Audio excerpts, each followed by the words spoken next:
Oi, gente, boa tarde. Olá, boa tarde. Vídeo mostra a ação dos criminosos que executaram um motorista de aplicativo e um passageiro e deixaram outras 3 pessoas baleadas no centro de Vitória. Carreta carregada com água oxigenada tomba na rodovia leste-oeste em Cariacica.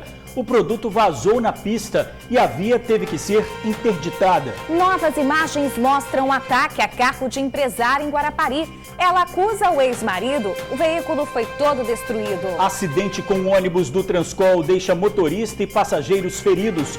O coletivo bateu numa árvore. Flagrantes de crimes na região da Grande Cobilândia, em Vila Velha. Moradores cansados de tantos assaltos pedem ação da polícia. Após mais de 6 meses de portas fechadas, escolas estaduais já se preparam para o retorno dos alunos na segunda-feira. Em Porto de Cariacica, o ponto de ônibus já existe desde o início do ano, mas até agora o coletivo não começou a circular. A população tem que andar mais de 2 quilômetros para chegar ao ponto mais perto. Tudo isso e muito mais agora no TN1.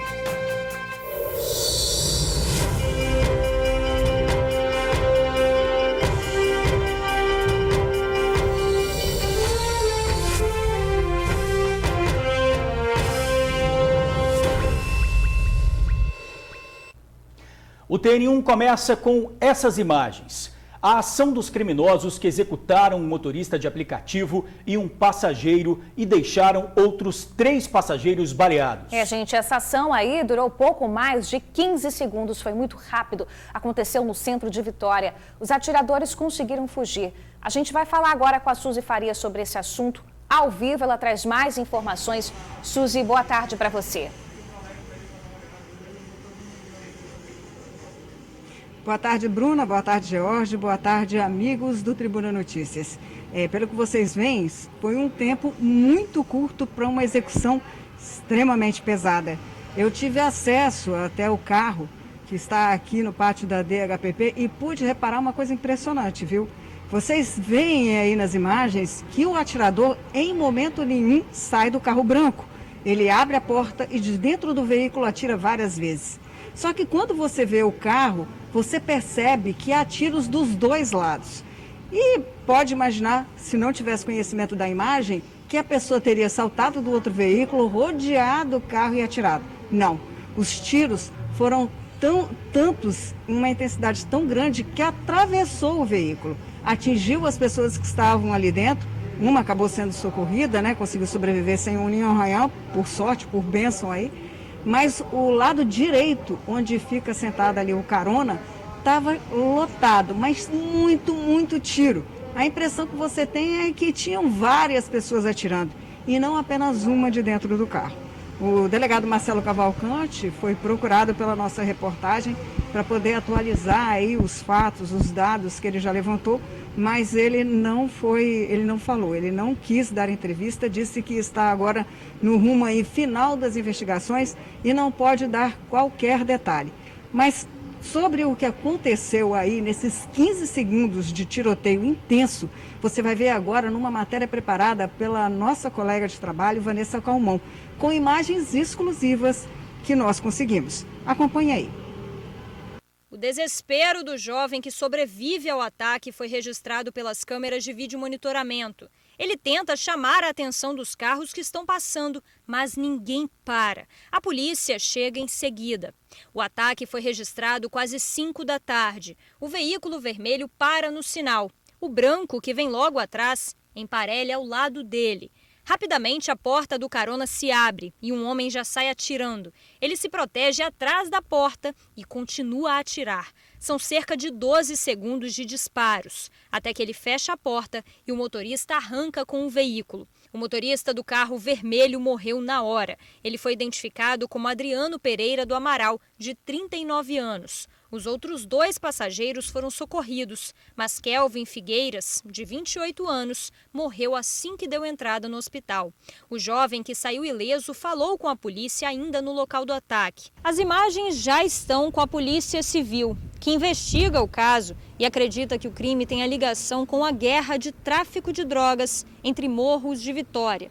Os ocupantes do veículo eram do Morro do Moscoso e da Piedade. Claramente nos parece uma guerra, mais uma guerra do tráfico localizado nessa faixa etária de 15 a 25 anos, com uma brutalidade, com uma violência extrema protagonizada por esses jovens que só enxergam o tráfico de entorpecente na sua frente. O carro usado pelos criminosos foi encontrado estacionado em uma rua na Praia do Canto. Segundo a polícia, os criminosos seguiram o carro das vítimas quando saíam de uma praia.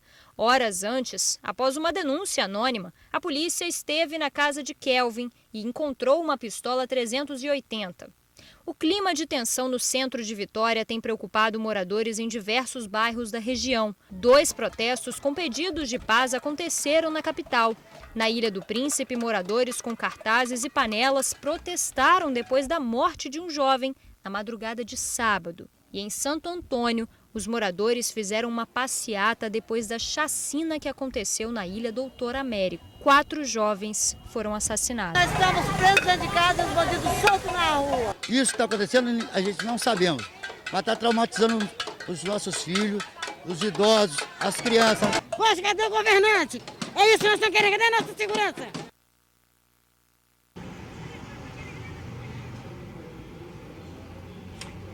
E com relação a essa questão aí da Ilha do Príncipe, nossa reportagem foi procurada por alguns moradores que reclamaram muito da situação. Eles estavam falando que desde o ano passado, desde o final do ano passado, eles vêm sofrendo ataques constantes de gangues rivais que tentam dominar o tráfico naquela área. E quem está sofrendo mais seriam os moradores que são obrigados a sair das suas casas porque não aguentam mais tanto tiroteio e vir a ser vítima, né, de uma bala perdida aí. Essas informações passadas pelos moradores são que essa gangue rival, sempre que chega até a ilha, amedronta, ameaça e obriga o morador a mudar dali, até para tomar conta do imóvel em que ele reside. Com relação aí ao caso lá da chacina e também do que aconteceu no centro de Vitória, o delegado, novamente eu repito, não quis adiantar nada. Mas nós aqui fomos atrás de informação e ficamos sabendo que as investigações estão bastante avançadas. Tanto que quando o carro foi encontrado na Praia do Canto, o dono veio aqui até a DHPP para prestar depoimento. E aí o delegado já conseguiu elucidar um pouco mais o que aconteceu. Agora, um outro delegado deu uma coletiva hoje cedo sobre um crime que aconteceu em março na Serra. Foi o delegado Rodrigo Sandimori. E ele explicou que o crime que aconteceu nessa data foi de um jovem que acabou sendo atraído pelos amigos dele para uma armadilha. Você vai ver agora na matéria que eu fiz com ele há pouco. Acompanhem. O delegado Rodrigo Sandimori encerrou a investigação, descobrindo que, na verdade, a vítima, Carlos Augusto Fernando Simões, de 20 anos de idade, foi atraído para a morte, que já tinha sido premeditada pelos amigos dele. Os 2 envolvidos são Marlon Henrique Lima Silva e o Washington Batista dos Santos Negreiros. O crime aconteceu no dia 25 de março, mas o corpo dele só foi encontrado no dia seguinte, neste terreno baldio, em Morada de Laranjeiras. De acordo com o delegado, a vítima, Carlos Augusto, foi atraída para uma armadilha pelos próprios amigos. Eles tinham interesse em ficar com a arma e com a moto dele. No dia do crime, a vítima foi atraída pelos 2 suspeitos para juntos fumarem maconha em um terreno baldio no bairro Morada de Laranjeiras. Chegando no local, eles começaram a fumar maconha e o Marlon pediu para ver a arma da vítima. Ele entregou a arma para o Marlon passou para o Washington e o Washington efetuou 4 disparos de arma de fogo a queima-roupa na vítima. O intuito deles era matar a vítima para pegar a arma e a moto da vítima. Marlon foi preso no dia 4 de junho, após trocar tiros com a Guarda Municipal quando fazia a abordagem. Ele e o primo e o motorista do Uber foram pegos com esse material aí. A arma apreendida foi a usada no crime. Nós mandamos essa arma para exame de balística, configurou que foi a arma utilizada no crime e a partir daí conseguimos chegar na identificação do Washington. Na data de ontem, nós realizamos uma operação no bairro das Laranjeiras, no município da Serra, e conseguimos efetuar a prisão do Washington no momento em que ele chegava na casa de parentes, após passar o dia na praia. Os 2 confessaram o crime? O Marlon nega, porém fala que o Washington que fez. Já o Washington confessa a participação de todos.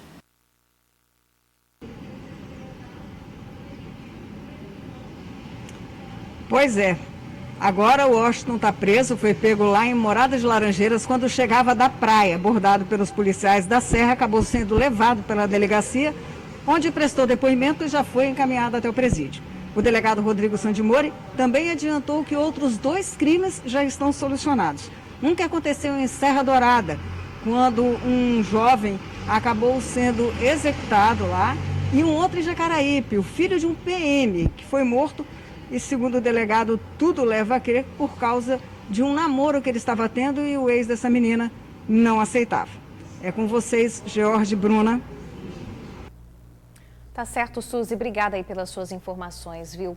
Olha, gente, vamos mudar um pouquinho de assunto. Uma carreta carregada com água oxigenada tombou na rodovia Leste-Oeste em Cariacica. O produto vazou na pista e a via teve que ser interditada. A Vanessa Calmon tem mais detalhes sobre esse assunto. Olá, Vanessa, boa tarde para você.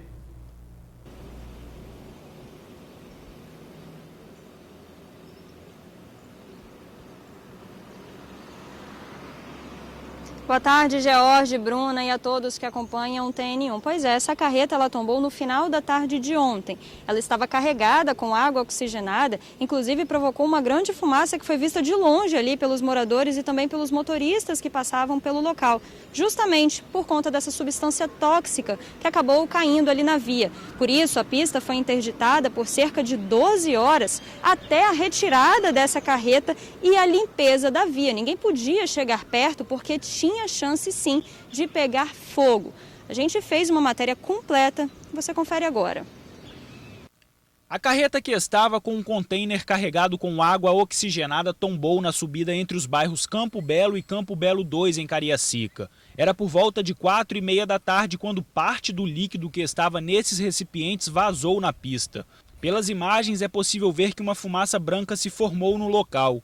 Nesse vídeo, moradores se aproximam para ajudar a socorrer o condutor da carreta. O motorista saía aqui do bairro São Benedito por esse acesso para pegar a rodovia Leste-Oeste, quando ali naquela curva acabou perdendo o controle da carreta. Eu conversei com o bombeiro que explicou que a água oxigenada entrou em contato com a rede de esgoto e provocou essa fumaça que vocês viram. Ele ainda explicou que esse líquido é altamente inflamável e por isso a gente nem pôde chegar muito perto do local do acidente. Diante do perigo de explosão e incêndio, o trânsito foi interditado nos 2 sentidos da via. Já era mais de 9 horas da noite e os militares seguiam trabalhando para controlar o vazamento e evitar que o líquido pegasse fogo. O motorista da carreta foi socorrido com ferimentos leves para o Hospital de Urgência e Emergência de Vitória. Esse não foi o primeiro acidente envolvendo carretas de container na região da rodovia Leste-Oeste. No último dia 30, um outro container carregado com placas de granito também ficou caído por mais de 24 horas próximo ao viaduto de Campo Belo.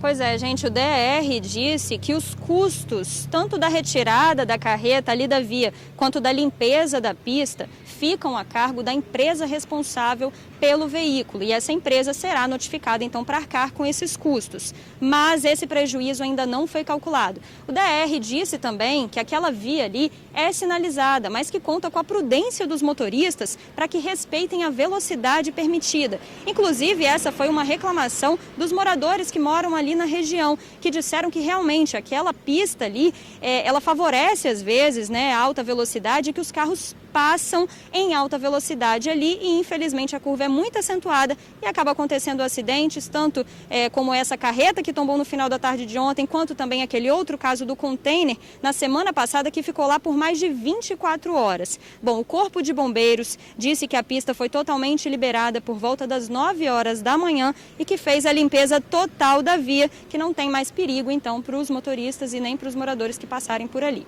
Eu volto com vocês aí no estúdio, Bruna e George. Obrigada, Vanessinha, pelas suas informações. E agora a gente fala de outro acidente, outro perigo, dessa vez em Vila Velha. Uma família se envolveu nesse grave acidente que aconteceu na Rodossol, ali na altura da Ponta da Fruta. 6 pessoas ficaram feridas. Entre as vítimas, 2 crianças e uma adolescente. Felizmente, todas usavam cinto de segurança no banco de trás e não sofreram nada grave. O impacto foi tão forte que o motor de um dos carros foi parar no canteiro. O eixo do outro também se desprendeu. O acidente foi perto do bairro Interlagos. 5 feridos estavam no veículo branco que seguia sentido Guarapari. Entre as vítimas, 2 crianças e uma adolescente. Elas estavam no banco de trás. Todas usavam cinto de segurança e, felizmente, não tiveram ferimentos graves. O carro que provocou o acidente é um modelo esportivo. Segundo testemunhas, o motorista estaria em alta velocidade. Muita irresponsabilidade. Eu estava 80 por hora, o cara passou no mínimo a uns 150, 170. Ele mais uma moto grande verde, os dois fazendo pega. A moto estava atrás. Quando ele viu que começou a aglomerar de gente, ele montou na moto e foi embora. E o do carro ficou aqui. Mas assim, a família também teve um livramento, nada assim de ferimento grave, entendeu? Mas o negócio foi feio, tá? O condutor negou que estivesse acima da velocidade permitida.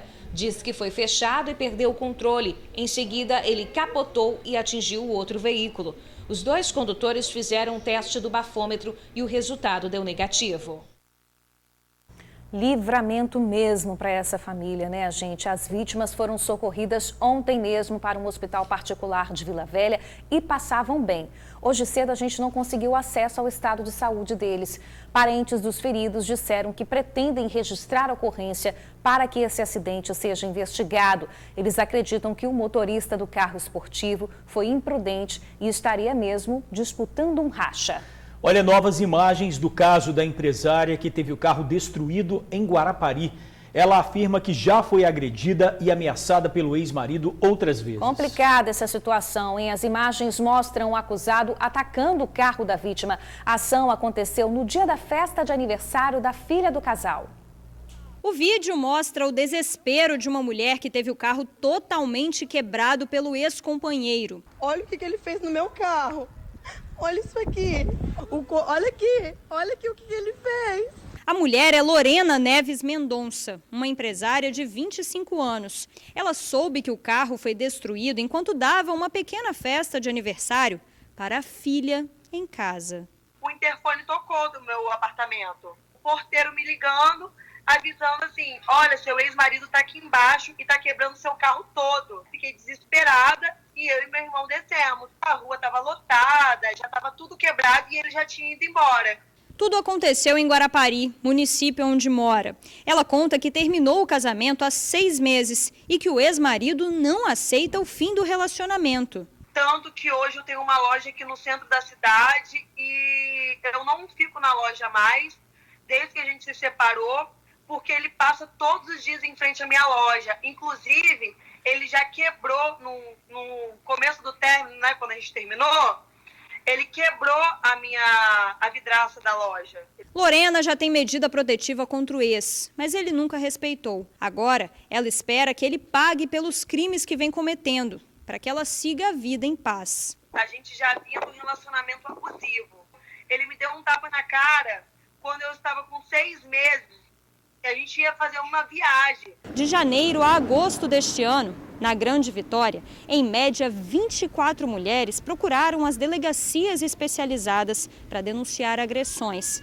E no estado inteiro, foram em média 39 mulheres agredidas por dia que procuraram a polícia. O homem que ele danifica objetos da mulher, exatamente em razão desse sentimento de posse, de propriedade, desse machismo absurdo, ele vai sim também responder por estes atos. Além dos boletins de ocorrência, os números de feminicídios também preocupam. De janeiro a agosto deste ano foram 62 feminicídios, 8 mulheres a mais que perderam a vida se comparado ao mesmo período do ano passado.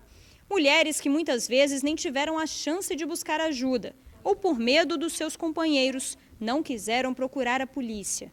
Por isso, a importância de denunciar. Não se calem, falem mesmo, não deixem, não fiquem num relacionamento abusivo, porque isso não é vida. Eu passei isso 4 anos e eu sei que é sofrido. Sobre o caso de Guarapari que mostramos no início da matéria, o suspeito de ter quebrado o carro gravou vídeos nas redes sociais se defendendo.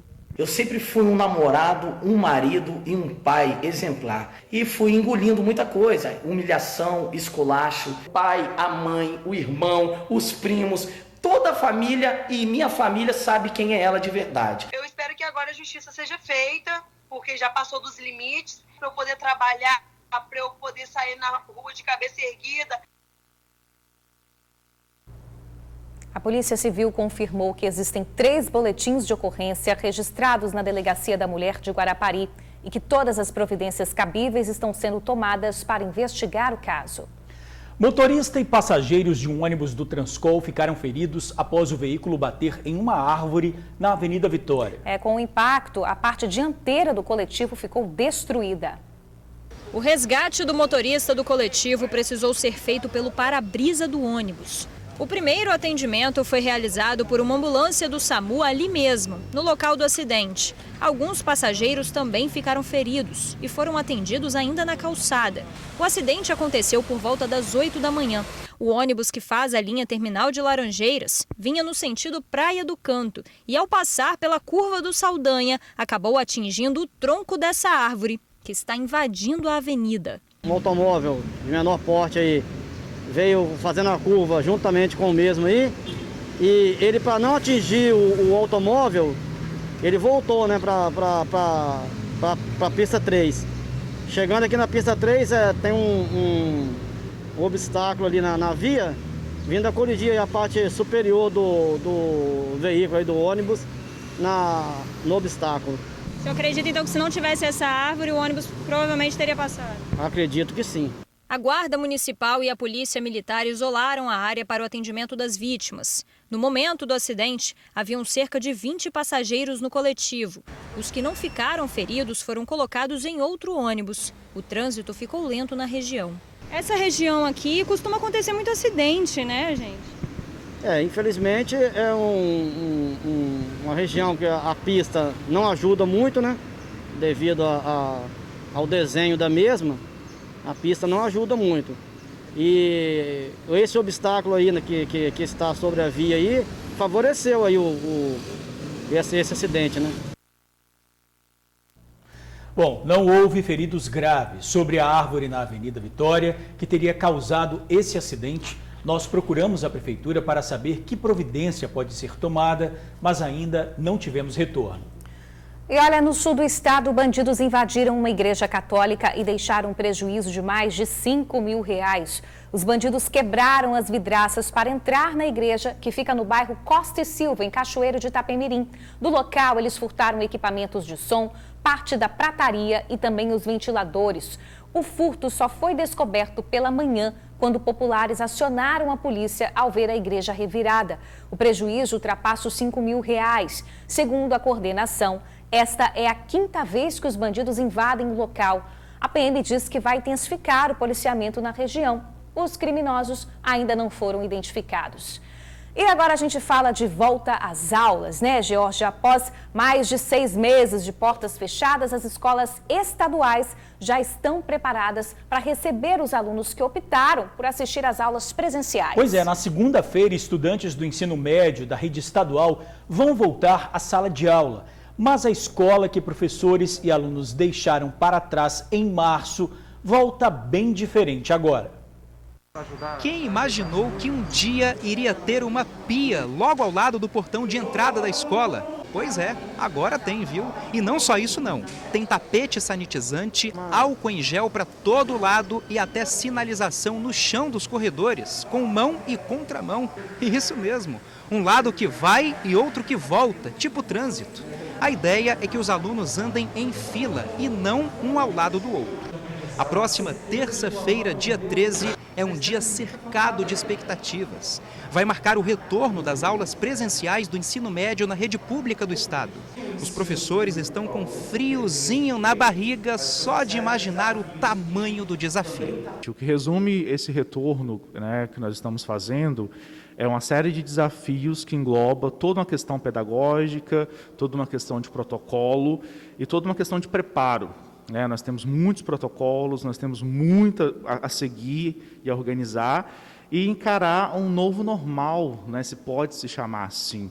E os nossos alunos também, o contato que a gente tem, eles estão vindo com essas emoções muito afloradas. Cada um recebeu um kit com máscaras e proteção facial.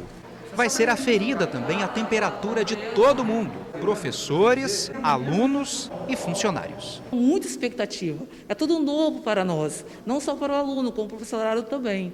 Então a gente fica assim pensando, mas vindo à escola a gente está vendo que está seguindo, então dá um certo alívio. Está sendo de muito aprendizado, tanto para os alunos, mas principalmente para os professores, que a gente está tendo que reinventar toda a educação. Primeiro em março, que nós tivemos que aprender a trabalhar online, nos aproximar dos alunos na distância e agora voltando presencialmente. Nas salas de aula, poucas cadeiras. Na verdade, a quantidade de carteiras é correspondente à metade da turma que optou por vir às aulas presenciais. Lembrando que esse retorno não é obrigatório. Nesse novo retorno, por assim dizer, haverá um revezamento semanal. Como assim? As turmas serão divididas em duas. Enquanto numa semana 50% dos alunos vão assistir às aulas aqui na sala de aula, os outros 50% assistirão em casa, de maneira remota. Na semana seguinte, invertem-se os papéis. Quem está em casa vem para a sala e quem está aqui na sala vai estudar em casa. Algumas escolas optaram por fazer um revezamento de 2 semanas. É o caso dessa unidade em Jardim Camburi. Hoje teve até uma acolhida aos professores aqui. Treinamento, diálogo, protocolo. Tudo isso é fundamental para estruturar o retorno.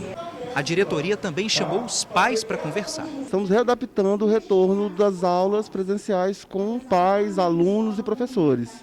Durante a semana tivemos uma rodada de conversa com os pais, através de reuniões remotas, através da internet. Essas reuniões podemos passar os protocolos sanitários e pedagógicos para que eles possam entender como vai ser esse retorno, que vai ser em forma de revezamento. 15 dias vem um grupo e os outros 15 dias vem outro grupo. Então, se você é estudante, anota essa data, hein? 13 de outubro. Os professores estão ansiosos para te ver. É um misto de ansiedade e sentimento de desafio.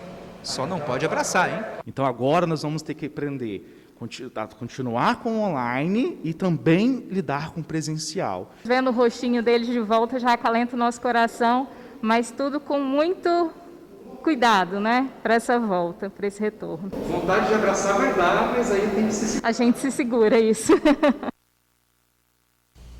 É isso aí, só reforçando, eu sei que está todo mundo com muita saudade, mas tem que esperar mais um pouquinho. Segunda-feira é feriado, então as aulas na rede pública estadual voltam na terça-feira, dia 13 de outubro, para os alunos do ensino médio que optaram por assistir às aulas presenciais. Tem que esperar um pouquinho, né, Bruna? Um pouquinho, segunda é feriado, pô. Olha, gente, logo cedo, um homem foi morto a tiros no meio da rua, no bairro Piranema, em Cariacica. Ele seguia para o trabalho quando foi surpreendido pelo atirador. Vizinhos acordaram assustados com mais de 10 tiros efetuados contra a vítima. O homem seria usuário de drogas e no domingo teria se envolvido em uma confusão ao agredir cachorros da vizinha. A vítima foi morta ao dar poucos passos para fora de casa. Moradores ouviram diversos disparos por volta de 5h30 da madrugada, horário que a vítima estaria saindo para trabalhar. De acordo com os vizinhos, o homem era alcoólatra e usava drogas. E quando isso acontecia, tinha um comportamento agressivo. Tanto que no domingo os moradores tiveram que chamar a polícia, porque ele estaria incomodando os vizinhos com um facão e estaria também maltratando os cães dos moradores. O rapaz morava nesta casa onde os investigadores encontraram a varar de soltura em nome de Milton Pereira da Silva Filho, de 34 anos, mas que a polícia ainda vai confirmar se é mesmo da vítima. Ele foi morto com 7 disparos concentrados na cabeça, braço e costas. Olha, até o momento nenhum suspeito do crime foi preso. Denúncias podem ser feitas pelo 181. Agora a gente volta a falar da chacina em Ilha da Capital. Uma semana depois, 2 dos 5 suspeitos do crime, 3 estão foragidos. Os 4 jovens foram filmados antes de serem executados. Bom, vamos voltar a falar com a repórter Suzy Faria. Ô Suzy, como é que estão as investigações aí desse caso?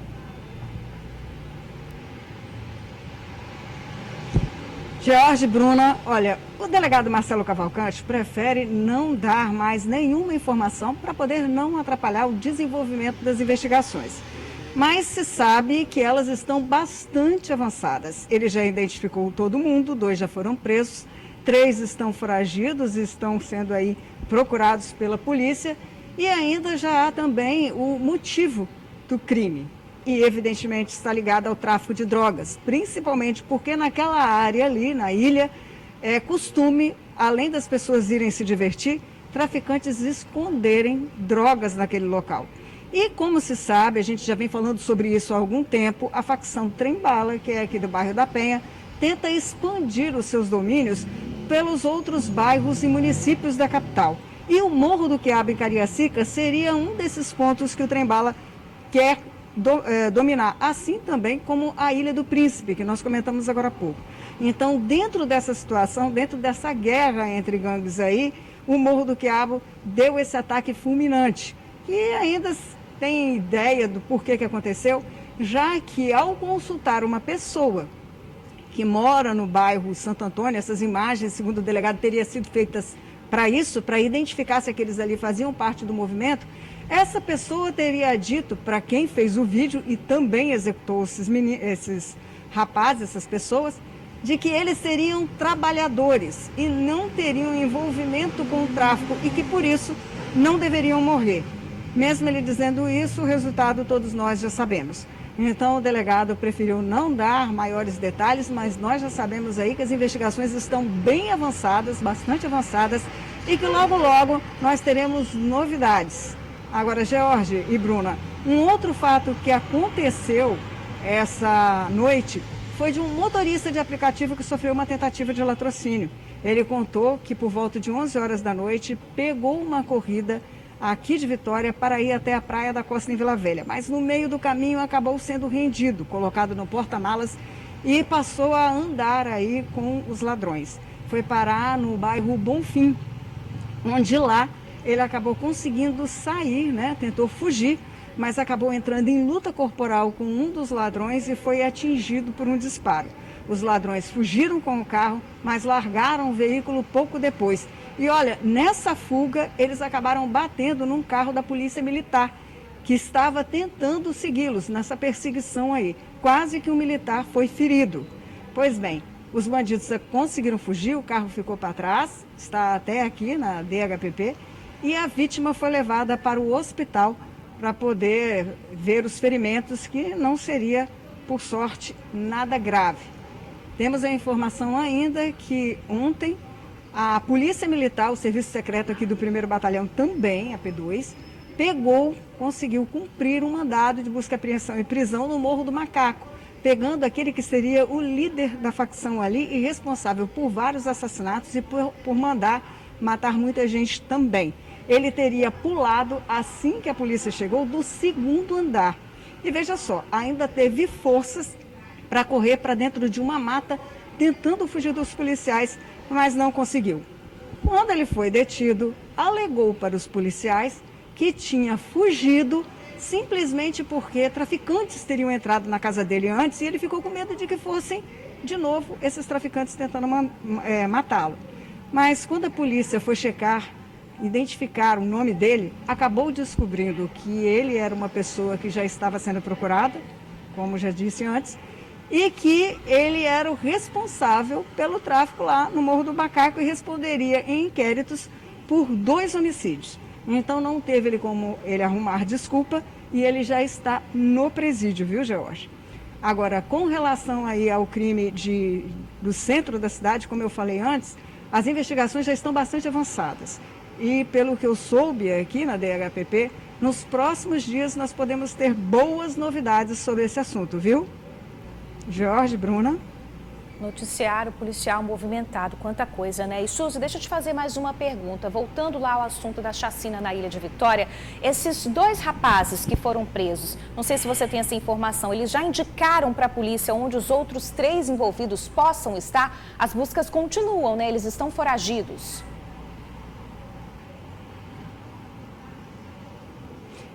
Essas informações eu não tenho, sabe, Bruna?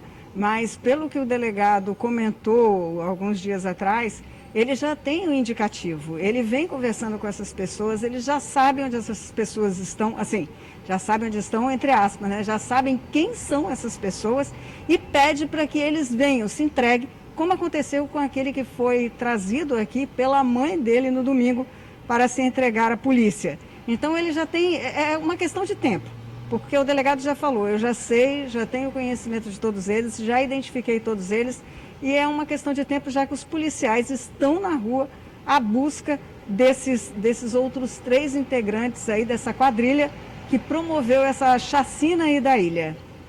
Bruna? Ô Suzy, agora rapidamente falando do caso do centro de Vitória, né, que essas imagens que a gente deu ontem com exclusividade em primeira mão, a polícia, você falou que está próximo aí de descobrir, sim, mas o principal assunto aí é de execução, não é? E todos esses crimes têm relação com o tráfico de drogas a princípio, é isso?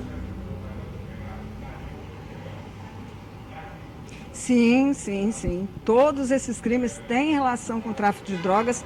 Lembrando que uma das vítimas é o irmão do Luan e do Damião, lá do bairro da Piedade, né? Quando os dois foram executados, assim, que causou aquela comoção geral. A Polícia Militar, inclusive, acho que, se não me engano, foi ontem, fez uma incursão lá.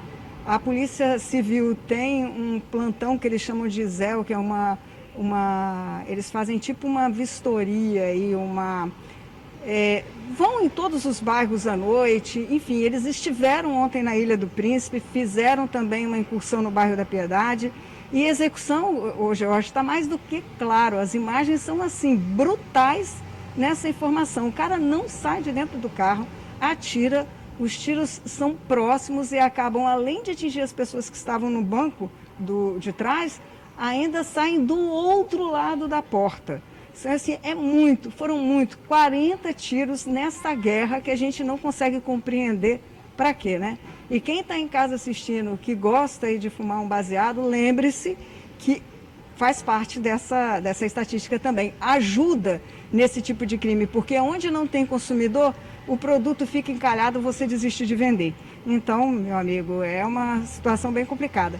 Mas pelo que eu soube, o delegado já identificou quem são os autores, já sabe quem são, e eu acredito que nos próximos dias nós vamos poder ter novidades com relação a esse crime, que agora é entre outras 2 facções aí, Morro do Moscoso, Piedade, e quem sabe o envolvimento também, há uma suspeita, do pessoal do bairro da Penha, do Trem-Bala, viu? Nada está descartado por enquanto. George, Bruna...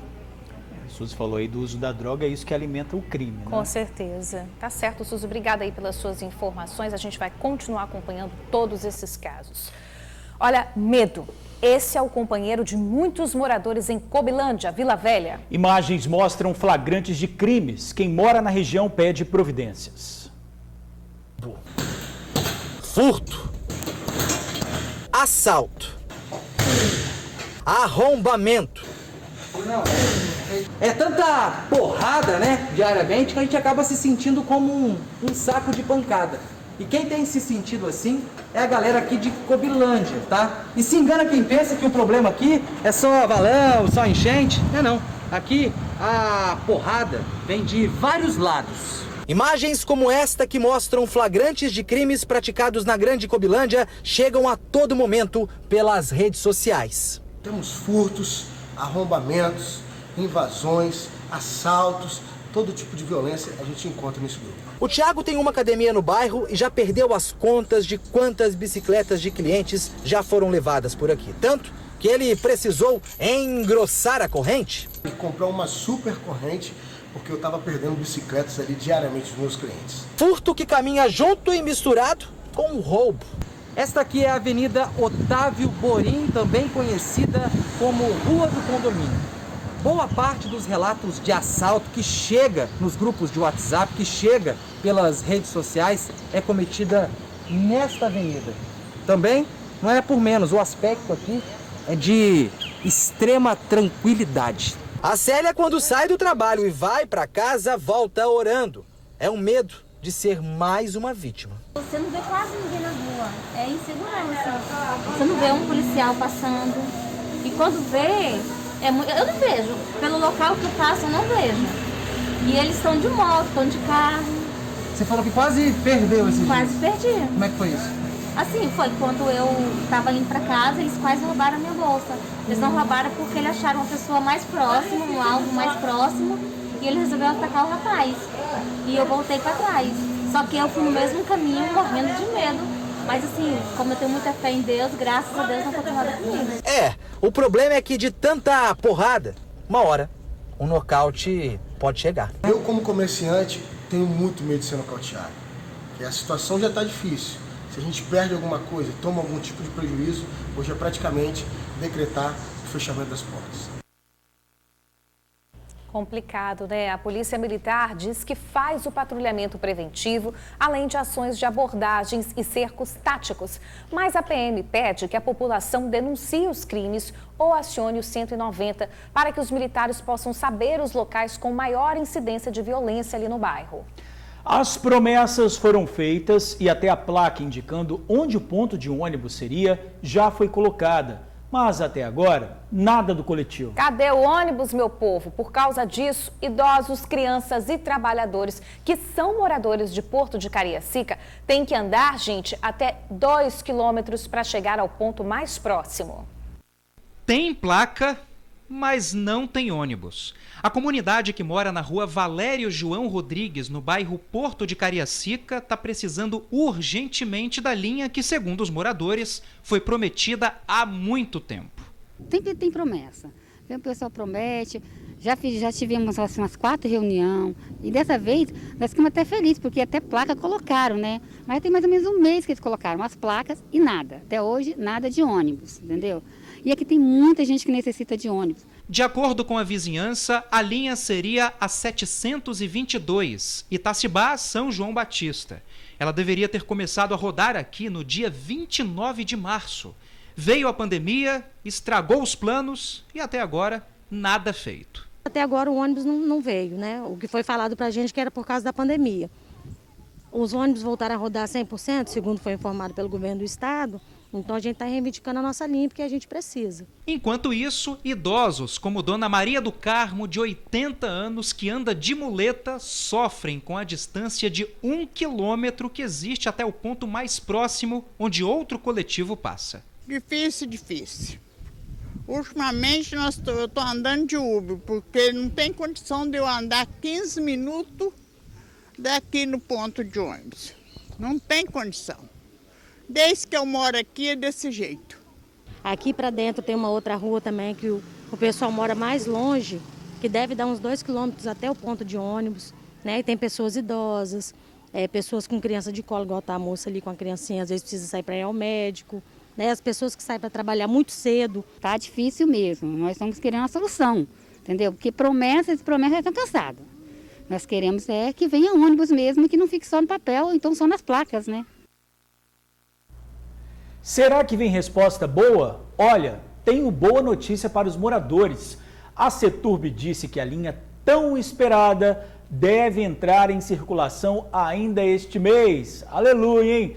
Confirmou que houve um adiamento por causa da pandemia. Bom, a gente espera efetivamente que dessa vez a promessa seja realmente cumprida. É isso, Bruna? Com certeza, ninguém merece ter que andar quase 2 quilômetros para ir a um ponto mais próximo, né? Olha só, a gente está no Outubro Rosa, mês de prevenção ao câncer de mama. Em Vila Velha, o SEMAS está ofertando 60 exames de mamografia por dia. Pois é, a ideia é que as mulheres procurem cada vez mais esse serviço e que até o final do mês, 1.500 exames sejam realizados. A Lúcia tem 65 anos e todo ano, religiosamente, faz o exame de mamografia. Esse ano aproveitou o mês de outubro, que é de conscientização do câncer de mama, e veio até a Secretaria de Saúde de Vila Velha para realizar o exame. Todo ano eu faço. Por quê? É muito importante as mulheres fazerem, porque a gente nunca sabe o dia de amanhã, né? O exame durou cerca de 10 minutos. Ela está investigando um nódulo que apareceu no seio e que descobriu em um exame clínico de rotina. Agora mesmo eu descobri que eu tenho um nódulo e eu não sabia. Só fui saber pela mamografia, a ultrassom que eu fiz. Minha doutora já está ciente, então agora vamos ver o que vai fazer. A ultrassom que mostrou o nódulo diz que pode sumir. Assim como a Lúcia, outras mulheres vieram até o Centro Municipal de Atenção Secundária, que fica na Secretaria de Saúde, para a realização de exames de mamografia, que estão sendo ofertados neste mês da campanha do Outubro Rosa. Os exames são agendados nas próprias unidades de saúde do município, para mulheres de 50 a 69 anos. Devido à pandemia, nós tivemos algumas restrições.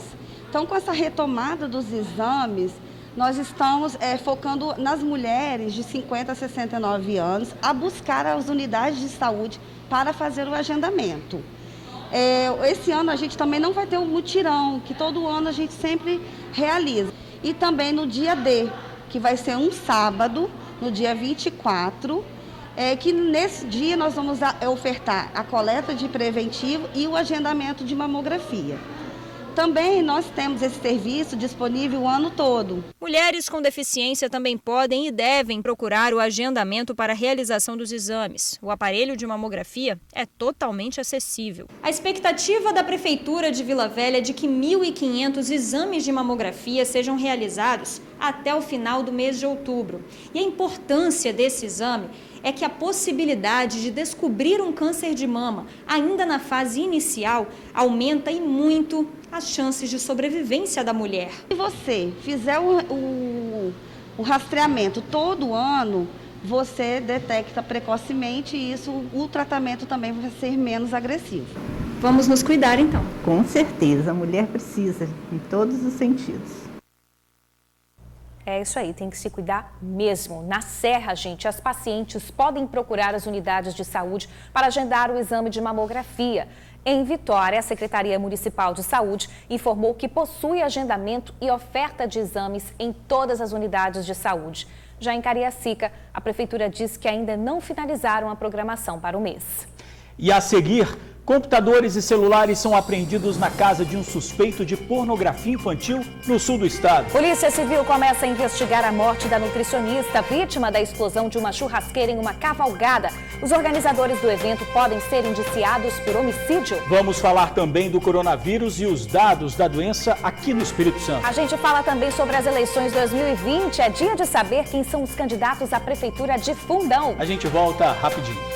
TN1 volta falando da insegurança no bairro Jardim Camburi, em Vitória. Comerciantes reclamam da onda de assaltos. Olha só esse flagrante, gente. O alvo dos bandidos foi uma loja de roupas, arrombada hoje de madrugada.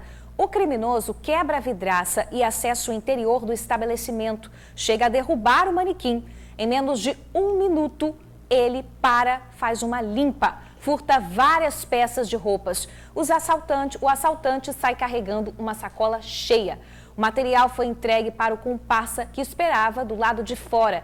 Os vizinhos chamaram a polícia, que conseguiu prender um dos suspeitos. O outro conseguiu escapar, levando a maior parte da mercadoria. Quem tiver aí alguma informação sobre os criminosos, pode ligar para o Disque Denúncia 181.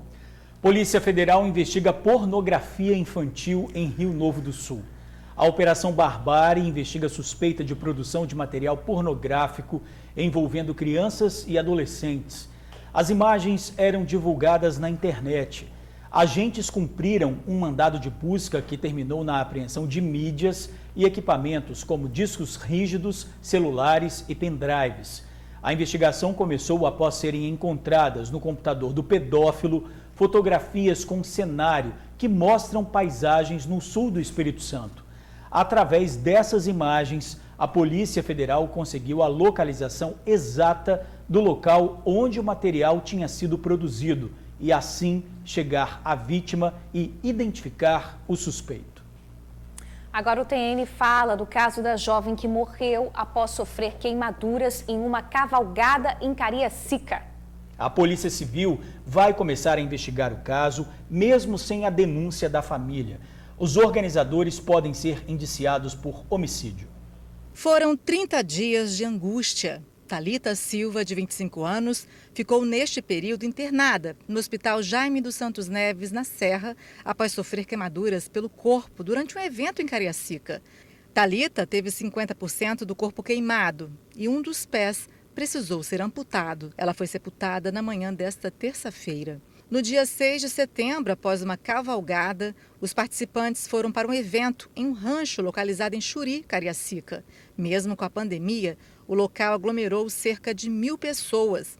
Segundo testemunhas, um dos cavaleiros foi acender a churrasqueira com etanol quando a explosão aconteceu. Hoje, um policial da reserva, que teve 43% do corpo queimado, recebeu alta e mandou um áudio lamentando a perda da amiga. Foi muito triste para mim, entendeu? Porque era uma pessoa muito boa, trabalhadora, pessoa de família, pessoa honesta, que queria crescer na vida. Mas Deus sabe de todas as coisas. Há um mês, nossa produção tenta falar com os organizadores, mas eles não atendem às nossas ligações. E agora, com a morte de Thalita, o caso passa a ser investigado, mesmo sem denúncias de familiares. E, de acordo com a polícia, os organizadores podem responder pelo crime de homicídio culposo, quando não há a intenção de matar. No caso, homicídio culposo, a competência não é da DHPP, a competência é da Delegacia do Bairro, que tem que imediatamente agora identificar o local, identificar as pessoas envolvidas e começar a investigação. Aí você vai direto já ao local, já intima o responsável, já tenta levantar quem era o responsável pela churrasqueira, ou pelo local, pelo evento. O delegado reforça que as outras vítimas da queimadura podem denunciar. A investigação em relação aos feridos aí já depende da representação deles, depende da manifestação de vontade deles de que querem a investigação. As vítimas podem, se quiser, entrar diretamente no cível e cobrar uma indenização cível, tá? Independentemente da esfera criminal. Pois é, quem quiser fazer a denúncia na polícia pode procurar a Delegacia Regional de Cariacica. Agora a gente fala da pandemia do novo coronavírus aqui no Espírito Santo. Gente, nas últimas 24 horas, 10 pessoas perderam a vida aqui no estado. Foram 849 novos infectados e 865 curados. Então, o Espírito Santo soma aí, desde o início da pandemia, 135.850 casos confirmados da doença. A quantidade de pessoas que se recuperaram são 125.105. 3.604 pessoas perderam a vida para o coronavírus. E tem uma notícia boa, viu, gente? O secretário de Saúde, Nésio Fernandes, informou por uma rede social que nesta terça-feira, ontem, a capital completou 7 dias sem registrar nenhuma morte por coronavírus. Vitória é o primeiro município aqui da Grande Vitória a alcançar essa marca. Agora, a gente tem que colaborar para que esse número se mantenha, né?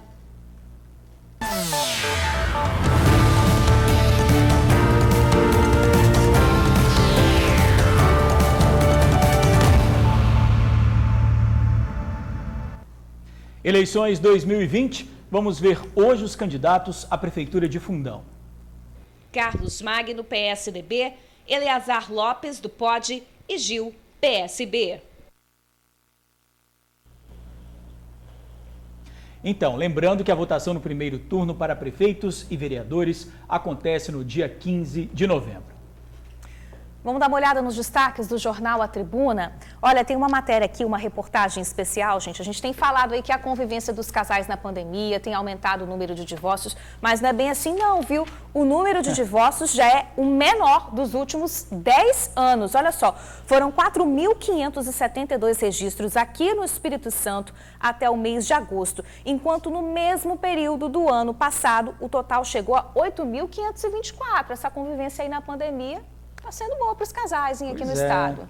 Olha só, tem aqui um outro destaque, Bruna. Alimentos vão ter novos rótulos com alerta para riscos. A Anvisa vai apresentar proposta hoje. A intenção é que as embalagens possam apresentar informação nutricional de maneira mais clara. Muito boa essa notícia. Bom isso. Vamos ver mais destaques do jornal A Tribuna de hoje. Quarta-feira, 7 de outubro. Mais de 205 escolas vão ter aulas presenciais só no ano que vem. Na foto principal, carreta com produto químico tomba e interdita a rodovia. Funcionário de empresa de telefonia roubava senha de banco dos clientes. Alimentos com novos rótulos para alertar sobre riscos. E ainda destaque no jornal A Tribuna, em AT2, é diversão para a criançada. Empresas já admitem acabar com o home office. E no caderno de imóveis, valorização maior do que em São Paulo e no Rio.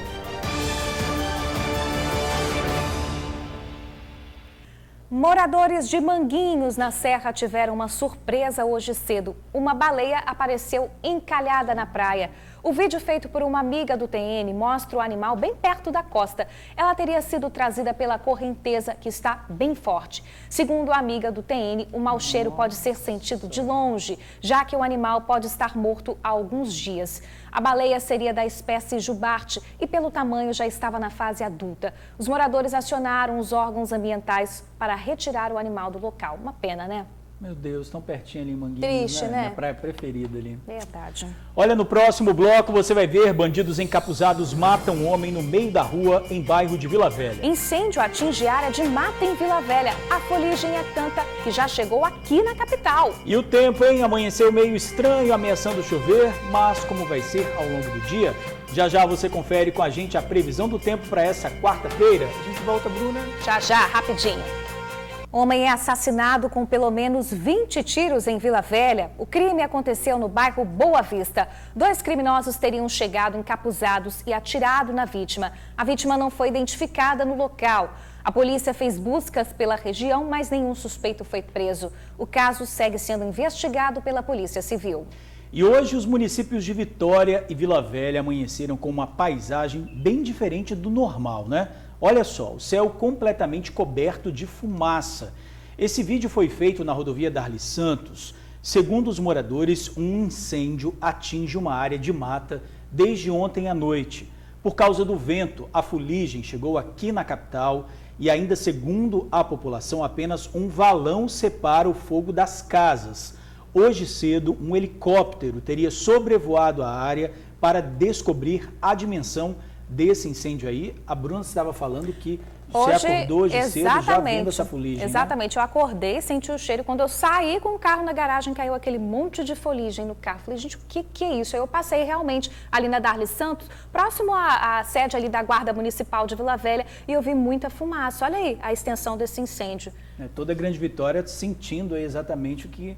as consequências aí desse incêndio. É verdade, gente. Hora do nosso giro de câmeras. Vamos começar por onde? Imagens ao vivo da Avenida Beira-Mar, aqui no antigo Aquaviário. O dia começou com muitas nuvens, né? Hoje de manhã cedo o tempo estava enferruscado. Mal dava para ver a Terceira Ponte, nem o Convento da Penha. Vamos para outro ponto da cidade, para onde agora? Na praia de Camburi. Olha, pessoal, tem alerta da Marinha de ventos fortes de até 75 km por hora no litoral capixaba no meio da semana. Tudo mudou. É difícil, hein? Pessoal que gosta de pescar, praticar surf, cuidado aí, porque vento é sinal de onda forte também. Agora a gente já mudou, estamos ali na Reta da Penha. E você que está nas regiões sul, serrana e noroeste, tem previsão de chuva com possibilidade de granizo agora à tarde.